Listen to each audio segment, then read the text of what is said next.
আসসালামু রহমতুল্লাহ বারাকাতুহু। আমি এখন নতুন একটা ব্লগ ভিডিওতে নিয়ে আইছি। এই নতুন একটা ব্লগ ভিডিও হলো মানিরাজ গ্রামে যেটা সাপ বংশ যাচ্ছিল হিন্দু জমিদার সাপদের বাড়িতে। সাপদের এটা নাকি ঐতিহ্যবাহী ব্যাংক ছিল। এটা ব্যাংক ছিল। আমি আপনাদেরকে ভিতর পরিবেশটা দেখাইতেছি।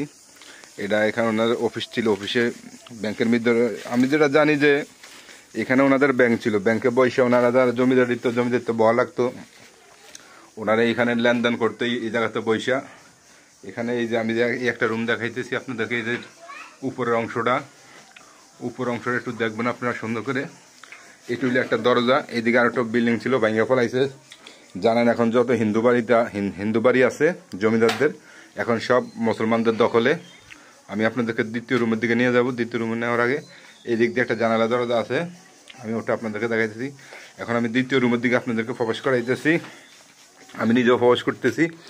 দ্বিতীয় রুমে চলে আসলাম।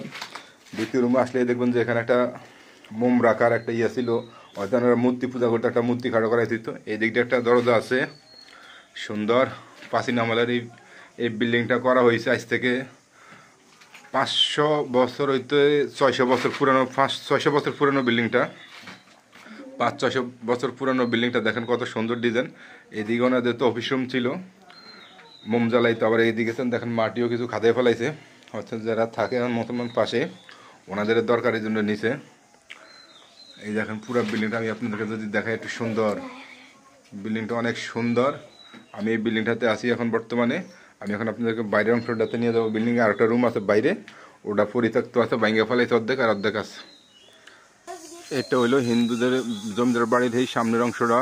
সামনে যেটা পশ্চিম পাশে একটা অংশ, এই পশ্চিম পাশের অংশটা আমি আপনাদেরকে একটু দেখাইতেছি, খুব কাছ থেকে দেখাইতেছি সুন্দর করে। এই দেখেন এদিকে কিন্তু আর বাঙ্গার কোনো চিহ্ন নাই, বাঙ্গার চিহ্ন আছে জাস্ট এইদিকে। এই যে দক্ষিণ পাশ যেটা বাঁশমুড়া কলা গাছ, এইদিকে তুমি বাঙ্গা ফেলাইছে। আমি আপনাদেরকে যেটা দেখাইছি এইদিকে কোনো বাঙ্গার অপশন নাই। এটা রাবিশার চুনা দিয়ে বিল্ডিংটা করা আজ থেকে 500 বছর পুরনো একটা ভবন আমি আপনাদেরকে দেখাইতেছি। আমি আপনাদেরকে বলছি যে বাঙ্গা অংশটা এখন আমি আপনাদেরকে দেখাইতেছি পুরোটা। আগে আমি 2 রুম দেখাইছি। এই যে পিছনে একটা রুম, 3 রুম ছিল। এটা একটা জমিদারি বাড়ি মানিকরাজ গ্রামের। সাপ যারা ছিলেন হিন্দু অত্যাচারী রাজা, ওই রাজার বাড়িটা এখন আমি আপনাদেরকে দেখাইতেছি সাপ বাড়ির। আমি এখন আর একটু সামনে নিয়ে আমি সামনের অংশটা আপনাদেরকে দেখানোর চেষ্টা করতেছি। দেখেন জংলা টংলা ভরে রয়েছে গাছগাছরা। এই হইল বিল্ডিংয়ের সামনের অংশটা আমি কাছ থেকে আপনাদেরকে একটু দেখানোর চেষ্টা করতেছি। সামনের যে অংশটা আছে এই অংশটা, এটা হলো মানিরাজ গ্রামের সাপ বাড়িতে। সাপদের যে অফিস রুম ছিল, জমিদারিত্ব বহাল করতে এখানে বৈশাখ লেনদেন হইতে এই বিল্ডিংয়ে।